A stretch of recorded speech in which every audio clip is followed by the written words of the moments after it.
In this episode, Lady Illusion decides to struck out on her own, but ends up falling in love with Ace Lightning. What I like about this episode is that it finally gives Lady Illusion a bit of a character. Before then, she was just pretty much Lord Fear's female henchman and didn't really display much of her character. Here, however, we start to see that there's more to her than meets the eye, and it's very refreshing to have one of the villains that isn't Lord Fear try to do their own thing. I'm not sure if the whole Ace and Lady Illusion romance was inspired by Batman and Catwoman, but I wouldn't be surprised if it was.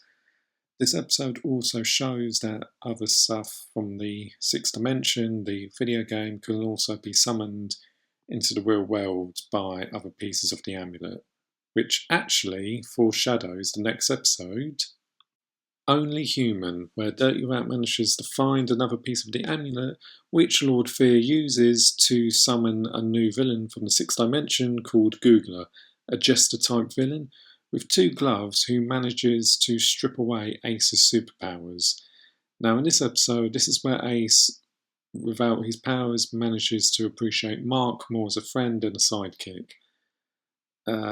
He does eventually get his powers back, obviously, but the way he gets them back is a bit of a DNX machina, but it is a kid's show. What can you do? Also, while the Ace Lightning fan community is small, Googler has gone on to become a bit of a fan favourite, which shows with his recurring appearances in the show. In Behind the Mask, this episode is set in Halloween, but there's nothing really Halloween about it, apart from the fact it's set in Halloween. Not a lot really happens in this episode, apart from one noteworthy thing. Duff Kent, the person who owns the carnival that the villains take over, has finally had enough of them and actually tries to get Ace Lightning to help him. Unfortunately, it backfires and he goes back to Fear. And yeah, that's really all I can say about this episode. Two things I just want to point out. One, some of the costumes that the characters wear, like one is wearing an Ace Lightning costume and another one's wearing a pig face costume.